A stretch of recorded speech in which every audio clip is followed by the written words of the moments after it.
Quinta-feira, na 16ª semana do Tempo Comum, Evangelho de Jesus Cristo, segundo Mateus, capítulo 13, versículos de 10 a 17. Naquele tempo, os discípulos aproximaram-se e disseram a Jesus: "Por que tu falas ao povo em parábolas?"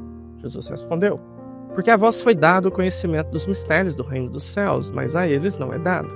Pois a pessoa que tem será dado ainda mais, e terá em abundância, mas a pessoa que não tem será tirado até o pouco que tem.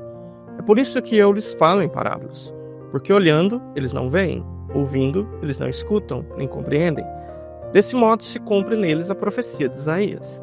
Havereis de ouvir sem nada entender, havereis de olhar sem nada ver, porque o coração deste povo se tornou insensível. Eles ouviram com má vontade e fecharam seus olhos, para não ver com os olhos, nem ouvir com os ouvidos, nem compreender com o coração, de modo que se convertam e eu os cure. Felizes sois vós, porque vossos olhos veem, vossos ouvidos ouvem. Em verdade vos digo, muitos profetas e justos desejaram ver o que vedes, e não viram. Desejaram ouvir o que ouvis, e não ouviram."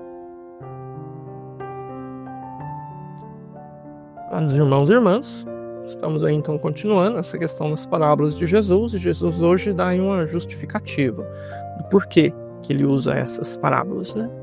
Depois Jesus chama a atenção para uma situação que meditamos um pouco no Evangelho de ontem, meditamos um pouco também um dos domingos atrás, e vamos olhar para essa realidade com um pouquinho mais de atenção, né?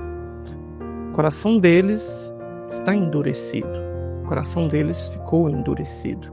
Então eles ouvem, mas não ouvem, veem, mas não veem. Então é importante que nós tomemos cuidado para não caminharmos nessa direção, porque como Jesus mostra aqui no Evangelho, é uma situação meio que ela se torna inconsciente. A gente não se dá conta dela quando a gente chega nela, e a gente pode ficar confortável nela, e pode ser que nós não consigamos mais sair dela, né? Essa situação de um coração endurecido. Uns domingos atrás eu meditava sobre isso na Santa Missa, e dei até uma orientação para você procurar alguns livros interessantes para ler. Um deles foi o Tratado do Amor de Deus, de São Francisco de Sales. Outro deles, Subida ao Monte Carmelo, de São João da Cruz. Ali nós meditávamos que quando nós nos apegávamos às coisas que trazem até uma certa felicidade para nós, uma felicidade indiferente, quando eu digo indiferente, não quer dizer que ela é nenhuma uma felicidade que nos aproxima de Deus, e nem a felicidade que nos aproxima do capeta, não. Uma felicidade indiferente, uma coisinha ali, um divertimento, um lazer, alguma coisa. E eu insistia nisso, toma cuidado com esse tipo de felicidade, porque ela tem o poder de embotar a nossa visão, de embaçar a nossa visão.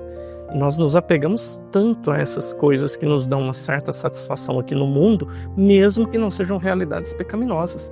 Mas isso vai como que nos impedindo de enxergar outro tipo de felicidade, outro tipo de realização que está em Deus. Então isso pode fazer com que o nosso coração vá endurecendo. Isso aqui é interessante porque na nossa cabeça geralmente a gente só pensa no pecado. Ah não, porque isso aqui é pecado, eu não posso fazer porque isso aqui me afasta de Deus. Sim, é claro, é óbvio. Mas essa não é toda a história. Existe uma gradação. Então existem coisas que me afastam de Deus. Existem coisas que, o dito popular, não fede nem cheira. Então não me aproxima, mas também não me afasta. E existem realidades que me aproximam de Deus.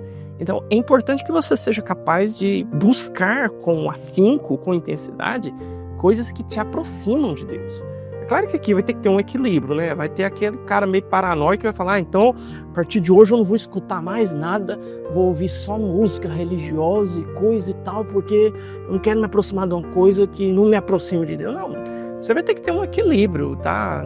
Infelizmente, nós não temos tantas produções musicais boas que vão edificar, e com todo respeito, tem algumas que mais atrapalham do que ajudam, tá? Muito afeto, muito melosa, mas é importante que você então crie esse equilíbrio e tenha coisas que você veja que realmente te fazem bem e que não te afastam de Deus, mas aumente as coisas que você busca e que te aproximam de Deus. Então escolha leituras melhores, escolha uma coisa melhor para ver de vez em quando, um canal que você acompanha, escolha uma coisa que te edifica, escolha algo que você vê que está realmente criando laços entre você e Deus, porque se caminharmos na direção do embotamento da visão, do ouvido, né? Tivemos ouvidos moucos, né? Incapazes de ouvir, compreender o que Deus fala, não conseguimos ver como que Ele está atuando na nossa vida, no nosso dia a dia, então o nosso coração vai adquirindo essa característica de esclerocardia, né? O coração vai endurecendo, vai virando pedra. E pode chegar num momento em que nós nos tornamos indiferentes àquilo que Deus quer de nós, aquilo que Deus fala para nós, e isso pode ser realmente um caminho sem volta, a não ser que haja uma intervenção miraculosa aí de Deus, né? Então peçamos a Deus a graça de que nosso coração não se endureça. Então escute sempre a Deus, busque sempre por Deus, busque mais por Deus, para que assim você vá criando esse laço mais intenso com Ele e vá tendo aí essa possibilidade de vê-lo até mesmo naquilo que antes era indiferente. Você vai ser capaz de estar assistindo, por exemplo, um programa, um seriado, um desenho, um filme, e você vai conseguir começar a enxergar Deus ali. Nossa, isso aqui me lembra isso aqui me lembra essa passagem do Evangelho. É como se nós colocássemos um óculos, né, com uma lente colorida, e tudo que você vê vai ser daquela cor. Então que você seja capaz de colocar um óculos que tenha a cor divina, e aí você vai se tornando capaz de tudo que você vê, é claro que não seja pecado, né, vai realmente ter uma tonalidade divina, vai te ajudar a aproximar mais de Deus. Deus te abençoe. Em nome do Pai, do Filho e do Espírito Santo. Amém.